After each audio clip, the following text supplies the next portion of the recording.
Buenos días a todos y a todas. Yo quiero ocupar este tiempo para contaros un par de reflexiones en lo político y en lo organizativo, y luego también para, si es posible y nos da tiempo, para abrir un turno de preguntas, respuestas, debate, porque imagino que en el marco de este proceso constituyente tan complejo que estamos abordando siempre surgen inquietudes y siempre surgen preguntas a cuestiones reglamentarias, a cuestiones procedimentales, etc. Antes que nada, y creo que es de obligado cumplimiento, agradecer a los compañeros y compañeras que han organizado este evento. Siempre detrás de un evento como este hay un trabajo ingente, un trabajo invisible que nadie ve, porque a lo mejor pasamos por aquí muchos de nosotros y de nosotras, pero no pasan ellos, y son los que han pegado carteles, los que los han diseñado, son los que han mandado correos, son los que nos han llamado por teléfono, son los que han buscado horarios de trenes, son los que han buscado dónde comemos después, dónde se puede aparcar, los alojamientos. Bueno, es un trabajo ingente que conocéis todos los y todas los que habéis preparado algún tipo de evento similar, y creo que requiere, merece y amerita un aplauso de agradecimiento.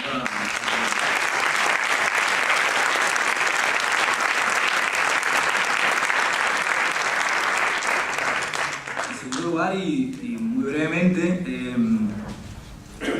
quizá me apetecía empezar a contaros un poco, antes de aterrizar en lo que sería mi ámbito de responsabilidad, que es el organizativo, contaros un poco cuál fue el origen teórico o el origen sociológico de este proyecto que es Podemos, o sea, cómo se gesta también en las cabezas, qué lectura, qué análisis se hace de la situación social de España por parte de aquellos que arrancaron con el proyecto en los momentos germinales, ¿no?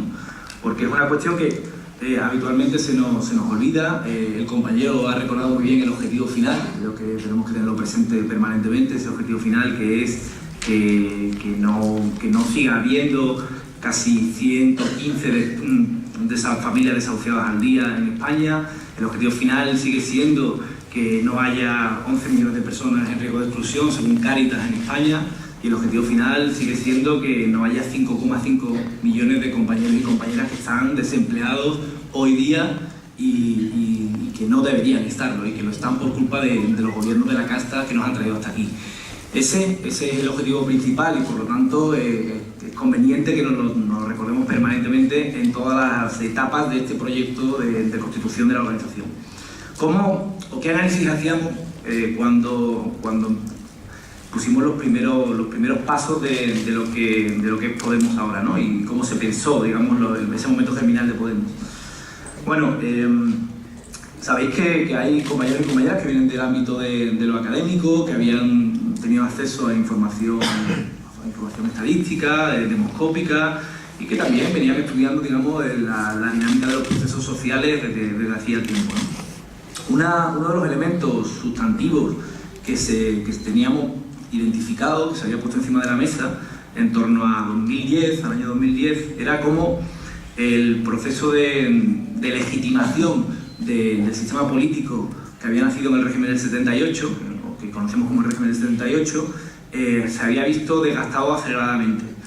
Y había dos principales consensos que eran los que se habían roto y que habían sido, digamos, elementos constituyentes de la estabilidad de ese régimen. ¿Cuáles son esos dos consensos? Bueno, uno de ellos era el consenso que apuntaba hacia la idea de que la sociedad capitalista occidental, y en particular una España dentro de la Unión Europea, iba a ser una sociedad que iba a ir mejorando económicamente permanentemente, que todos íbamos a tener hijos que iban a vivir mejor que nosotros, y que nosotros a su vez íbamos a vivir mejor que nuestros padres. Ese consenso, esa idea instalada, se rompe abruptamente con la crisis económica. Nos damos cuenta de que es mentira, que no hay ningún tipo de garantía, y por supuesto no hay ningún tipo de apriorismo en esa lógica según la cual nosotros íbamos a vivir mejor que nuestros padres y nuestros hijos mejor que nosotros. De hecho, sucede al contrario. Nos estamos viendo abocados a ser una generación, la mía y las que vienen, y las de muchos de los que estáis aquí, y muchos de vuestros hijos, familiares, hermanos, una generación que casi nos quieren dar por perdida.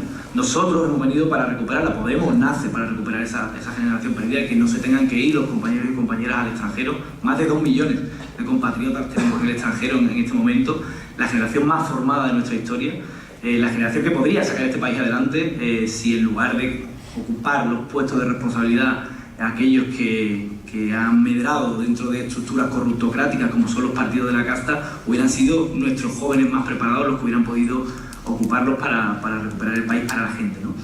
En ese sentido, ese primer pilar, ¿no? el que hace que quienes formamos parte de esta sociedad confiemos en que hay una esperanza de futuro, se rompe. Y la ruptura de la esperanza es clave a la hora de dinamitar uno de los ejes vertebradores del sostén del que llamamos régimen del 78. El otro gran pilar que se rompe precisamente por uno de los actores y agentes de ese régimen, ¿no?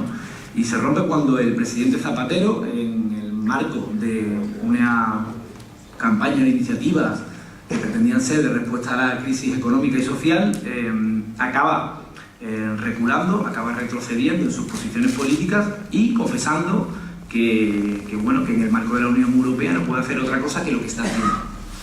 Fijaos la trascendencia de esto, o sea, cuando el presidente de nuestro gobierno dice que en el marco de la Unión Europea no puede hacer otra cosa de lo que está haciendo, lo que está confesando es que no tenemos un gobierno español, sino que tenemos una soberanía delegada en terceros. Claro, este es otro pilar que hace derrumbarse toda la legitimidad de la estructura político-institucional de ese país, porque si no gobierna esta estructura político-institucional, pues ¿qué hacemos votando a esta estructura político-institucional?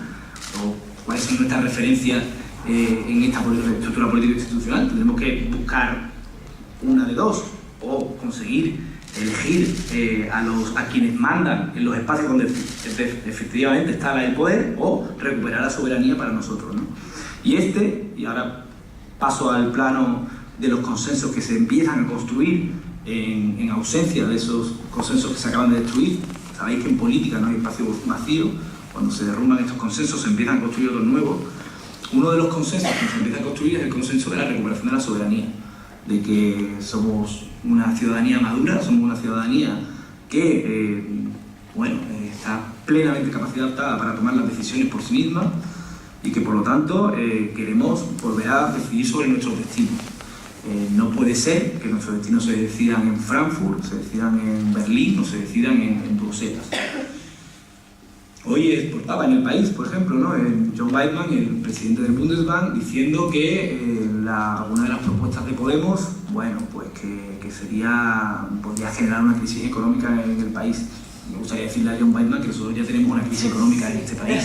Quizás sus amigos no tienen una crisis económica, pero desde luego nuestra gente sí ya está viviendo una crisis económica, la más dura de los últimos 80 años, ¿no? Entonces, eso nos apunta, ¿no? Cuando el país saca en portada al banquero de Europa, que es el presidente del Bundesbank, nos está diciendo quién nos gobierna y quién decide nuestras políticas económicas y para quién las decide. ¿Qué otros consensos se construyen? Bueno, pues se construyen otros consensos y se construyen en base a la movilización social y ciudadana. El consenso de que existe una casta, de que nos gobiernan, no nos representan políticos y banqueros, se construye claramente en torno al movimiento del 15M, y esto es indudable. Se construye también otro consenso, y es un consenso que se construye con el esfuerzo de muchos y muchas compañeras, con la plataforma afectada por la hipoteca, con estos desahucios, que van pugnando y luchando porque se entienda que en este país no es justo que, insisto, 115 familias se vayan a la calle cada día porque los bancos deciden que les interesa más económicamente tener una casa vacía que con personas bajo techo, ¿no? Que se lanzan al frío suelo sin ningún tipo de pudor, ¿no? Eso se construye luchando contra esos desahucios injustos, claramente injustos, que además después de injustos se convierten en ilegítimos. Y esa pugna de los compañeros y compañeras de la paz es impugnatoria. Lo que nos viene a decir es que algo tiene que ir mal en el sistema legal, en el sistema político que tenemos, cuando es posible que haya familias de vecinos nuestros que se van a la calle porque no tienen recursos para poder pagar sus viviendas, ¿no? Se construyen otros consensos, ¿no? Se construye o se consolida un consenso que sí que venía de más larga data, que es el consenso de la defensa de los derechos humanos, ¿no? el pueblo español ha aterrizado en una convención muy amplia de la necesidad de que el respeto a los derechos humanos sea irrestricto, ¿no? Y se construyen otros consensos en la defensa de los servicios públicos, en la defensa de la sanidad y la defensa de la educación, que articulan los compañeros de la marea blanca y de la marea verde. La lógica de la construcción de consensos y la lógica de la movilización social lleva a un momento destitutorio. Vivimos como la ciudadanía española tiene claro que esto no funciona, tiene claro que los que nos gobiernan no gobiernan para nosotros, gobiernan para otros, pero se ve incapacitada de trascender ese movimiento destitutorio que tenía muchas patas, como las que he comentado, y convertirlo en un movimiento constitutivo, en un proyecto constituyente que necesariamente tiene que tener una pata política, ¿no? Esa pata política es la que viene a resolver, entre comillas, Podemos es el instrumento político que nos permite trasladar los consensos sociales construidos en fuerza capaz de disputar en el terreno de juego de lo político que habían establecido otros, pero en el cual tenemos que jugar necesariamente. Esa es una de las claves, ¿no? Esa es una de las claves de qué es Podemos, ¿no? Otra de las claves de qué es Podemos es que, más allá de esos consensos que ya están construidos, nosotros nos planteamos que al contrario, o sensu contrario de lo que hacen o de lo que venían haciendo otros partidos políticos, nosotros no imponemos un proyecto cerrado y compacto y no pedimos un cheque en blanco a la ciudadanía para que nos deje durante 4 años gobernar al albur de nuestros deseos, ¿no? Nosotros lo que le decimos a la ciudadanía es: vamos a trabajar en torno a los consensos sociales que se han construido. Punto 1. Punto 2. Sobre aquellas cuestiones que no sean consensos sociales, vamos a animar a que se construyan nuevos consensos sociales, y para ello vamos a tener una pata en la movilización social, la vamos a seguir teniendo, vamos a seguir animando, y de hecho estamos constituidos por gente que viene del ámbito de los movimientos sociales, somos eso. Y luego, para aquellos consensos sociales que, insisto, no se hayan terminado de perfilar o de construir y haya que tomar decisiones, vamos a preguntarle a la ciudadanía. Esto se explicitó de una forma muy clara cuando, en el momento de la sucesión borbónica, le preguntaban al compañero Pablo Iglesias sobre qué decía Podemos sobre esta cuestión de la sucesión borbónica. Somos republicanos, somos monárquicos, buscando la etiqueta, ¿no? Y lo que planteaba el compañero era que, él era republicano, pero que lo que proponía Podemos no era la república. Podemos lo que proponía era que había que preguntarle a los españoles, que eran mayores de edad, si querían república o querían monarquía. Tan simple como esto. Una cosa es que nosotros, o que algunos de nosotros apostemos por una forma jurídica del Estado, y otra muy distinta es que seamos tan soberbios como han venido siendo otros partidos políticos y pensemos que tenemos la respuesta a todas y cada una de las preguntas que tiene el pueblo español. Esa clave de método creo que es esencial a la hora de comprender qué es Podemos y por qué Podemos ha sido una herramienta que la ciudadanía ha abrazado. Aquí se han puesto encima de la mesa otros consensos sociales que indudablemente hay que luchar por construir. La compañera ha hablado de la cuestión de género. Es evidente que hay que construir mayores consensos sociales de los que ya existen, ¿no? Como este, muchos otros, ¿no? Bueno, a partir de esa idea, la gente que estaba en esa puesta germinal empieza a pensar cómo arrancar con el proyecto, ¿no? Y muchos de los que estaban ahí pues pensaban que para arrancar hacía falta dinero, hacía falta bill metal, hacía falta dinero porque no podías arrancar, no podías traducir una idea en realidad si no eras capaz de interpelar a la ciudadanía, y no se puede interpelar a la ciudadanía uno a uno, era materialmente imposible. Quizá el error de cálculo ahí era que lo que necesitaba no era exactamente dinero, lo que se necesitaba era capital. Y el capital, en este caso, lo puso el compañero Pablo Iglesias, que tenía capital comunicacional acumulado. El compañero se había pegado en 2013 acumulando capital comunicacional, haciendo un trabajo que le había permitido que mucha gente lo conociera, que mucha gente sintiera que expresaba con mejor casi que ellos mismos lo que sentían y lo que querían, y pudo en ese momento poner al servicio del proyecto ese capital comunicacional germinal que nos permitió, y yo creo que a esto no le cabe duda a nadie, arrancar y poner en marcha el motor que trascendía con mucho ese capital germinal, evidentemente, y ese motor que fue la incorporación de todos los compañeros y compañeras que venían de esas luchas, que venían de esos consensos sociales construidos, ¿no? A partir de ahí, y llegado a este punto, nos toca gestionar esa dualidad partido-movimiento en la que vivimos, ¿no? Esas dos almas que tiene esta organización, un alma que tiene ese destino prefijado por nacimiento, que es sacar a la casta del gobierno y por lo tanto recuperar el gobierno para la ciudadanía, y además no hacerlo de cualquier forma.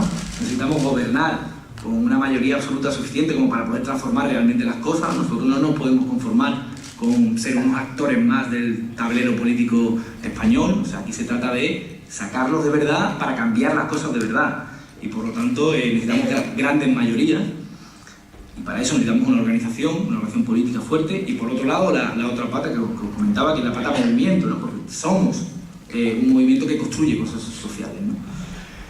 ¿Cómo se traduce eso a lo organizativo, ¿no? Porque esas dificultades las estáis viviendo vosotros y vosotras en vuestros círculos. Vosotros y vosotras en vuestros círculos vivís la dificultad de, bueno, no tengo un CIF para abrirme una cuenta. Como muchos movimientos sociales no tienen CIF para abrirse una cuenta. Y necesitamos de alguna forma consolidarnos, lo digo por eso como ejemplo, necesitamos consolidarnos de alguna forma para poder tener una realidad jurídica e institucional que de alguna forma nos permita interpelar a las instituciones a las que queremos llegar. Pero al mismo tiempo no estamos dispuestos, no queremos, y no está en nuestro ADN, renunciar a esa pata de movimiento, ¿no? Esa pata que nos permite estar abiertos a la ciudadanía y en ningún momento clausurar el proceso de construcción de poder. Bueno, pues la fórmula que se aprueba por todos y todas en el proceso constituyente estatal no es otra que la de dotarnos también, o sea, dotarnos o de alguna forma reflejar dos estructuras duales en permanente interlocución dialéctica entre ellas para posibilitar esto. ¿Y cuáles son esas dos estructuras? Bueno, pues una es la que conocíamos, la pata de movimiento de la organización, que son los círculos. Los círculos tienen que ser, y lo digo porque este tema es algo que me han preguntado en algunos sitios, donde se ha llegado a confundir la constitución de los consejos ciudadanos con la desaparición de los círculos. Es vital que entendamos que para nada los consejos ciudadanos pueden agotar la vida de los círculos. Es más, los círculos tienen a partir de ahora otra tarea adicional, que es la de hacer de contrapoder, de contraloría social a los consejos ciudadanos. Para mí es una cosa como que muy evidente, ¿no? Puede parecer complejo porque estamos muy alejados de lo que serían los partidos de la casta en términos organizativos, pero también estamos haciendo historia. Nunca en la historia de este país, y yo no conozco en ningún otro país, y algunos he conocido y visitado, que esté apostando por un modelo como este. Un modelo que permanentemente está, bueno, pues basculando entre la necesidad de tener estructuras sólidas, porque si no, no somos capaces de tener punch, de ser afilados y de ser un estilete para herir al sistema, al mismo tiempo que somos suficientemente flexibles, abiertos a la ciudadanía como para que ésta pueda sentir que este instrumento le sigue siendo útil. Y además, creo que es vital que esa doble estructura se mantenga, por cuanto es la única vacuna que tenemos contra la burocratización. Otros partidos se han burocratizado en cuanto se han constituido.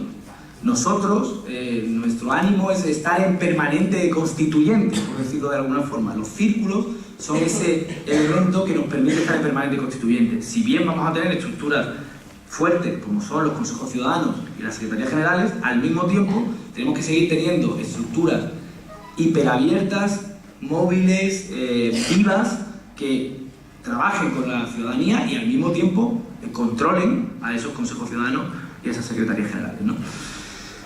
Bueno, esto es muy bonito los papeles, pero luego hay que llevarlo a cabo, y yo entiendo que todo proceso de constitución de una organización pasa por dificultades, ¿no? Especialmente cuando nos dotamos de un mecanismo democrático para la resolución de los conflictos o de los disensos, por no llamarlos conflictos. Cuando hay disensos en la organización se plantean proyectos o alternativos o diferentes, ni siquiera opuestos, y le hemos apostado en esta organización a que sea el conjunto de los inscritos, es decir, un reflejo lo más próximo posible de lo que pudiera ser la ciudadanía, para que sean ellos los que diriman esos disensos, para que sean ellos los que con su voto decidan cuáles de las opciones van a ser las que dirijan, por decirlo de alguna forma, Podemos en sus municipios, ¿no? Yo me permito aquí una pequeña adaptación de una metáfora que tiene el Premio Nobel de la Paz, Pérez Esquivel, que lo utiliza para otra cosa, pero que creo que es útil para entender esto. En esta organización, de alguna forma, los y las que estamos en los círculos somos como los cocineros de un restaurante vegetariano. Los cocineros de un restaurante vegetariano que tiene varios cocineros y que preparan distintos menús, ¿de acuerdo? Porque somos los que nos vemos las caras, y por lo tanto los que hablamos, los que dialogamos, los que debatimos, o sea, los que podemos tener los ingredientes para preparar los distintos platos. Pero luego resulta que hay una cosa que se llaman inscritos, que son los comensales de ese restaurante, y cito vegetariano, porque solo cabe comida vegetariana en ese restaurante, y son los inscritos, los comensales, los que entran a ese restaurante y deciden si quieren tomar alcachofa o si quieren tomar lentejas. Esa es la estructura que nos hemos dotado para tomar las decisiones y para dirimir los disensos. Puede ser que haya momentos en los que tengamos plato único, puede ser que se pongan de acuerdo todos los cocineros en plato único, pero también puede ser que tengamos distintas alternativas.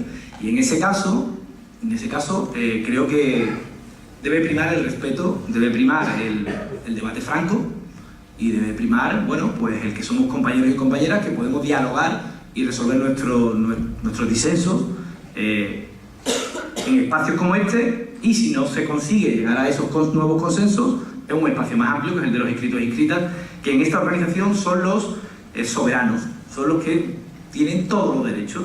Las decisiones, sabéis, que las toman el conjunto de los inscritos.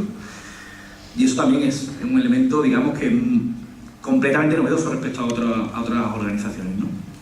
Y nada, quiero terminar, para también dejar un pequeño turno a debate, preguntas o como queráis ver, diciendo que creo que es fundamental que, teniendo en cuenta que el año que viene, el año 2000, o sea, si bien este año ha sido el año de la esperanza, el año 2014, el año del que Podemos surge, el año que todos y todas hacemos nacer Podemos, si bien este año ha sido el año de la esperanza, 2015 tiene que ser el año del cambio. Y creemos que va a ser un año corto y acelerado. Creemos que es un año que en lo político va a empezar con la gran manifestación que ha convocado Podemos en Madrid el día 31 de enero y que va a terminar, sin duda, con las elecciones generales, en las que Podemos va a asaltar el poder, asaltarlo democráticamente, para que no quepan dudas. En ese año corto, los que conformamos Podemos en cada municipio, en cada comunidad autónoma y en cada espacio en el que tenemos alguna tarea, alguno de nosotros, vamos a tener que estar más cohesionados y más unidos que nunca. Os invito a que cuidemos la cohesión entre nosotros y nosotras, en que dejemos de lado las diferencias una vez las resolvamos con los votos o como tengamos que resolverlas, porque, y permitirme el exabrupto, van a llover hostias como panes.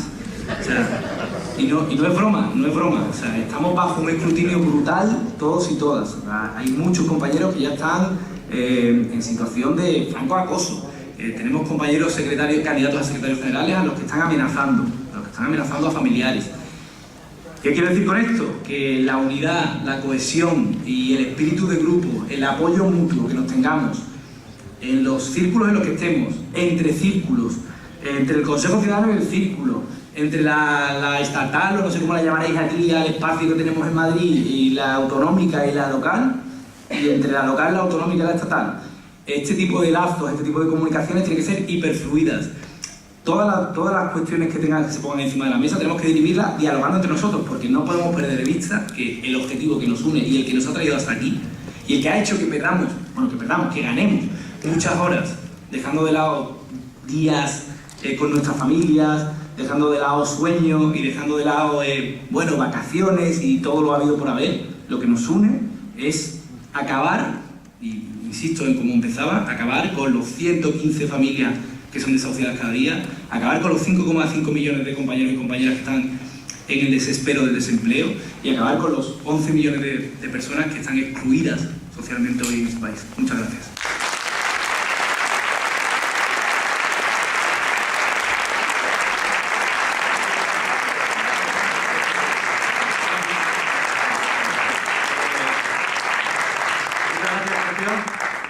Sentimos no poder dar un turno de palabra porque andamos pillados de tiempo, la verdad. Pienso que habéis intervenido a la ciudadanía, que es lo que nos importa. Las preguntas, pues hay otros medios para coger y poderlas preguntar. Hay un medio muy tonto que es que hasta las 5:30 Loreto y yo, y bueno, también Pablo Fernández tiene bastante información porque fue del equipo técnico acumulada, nos vamos a quedar a comer y vamos a coger un autobús a las 5:30. Así que bueno, si os queréis venir algunos a comer y tal, pues compartimos y charlamos.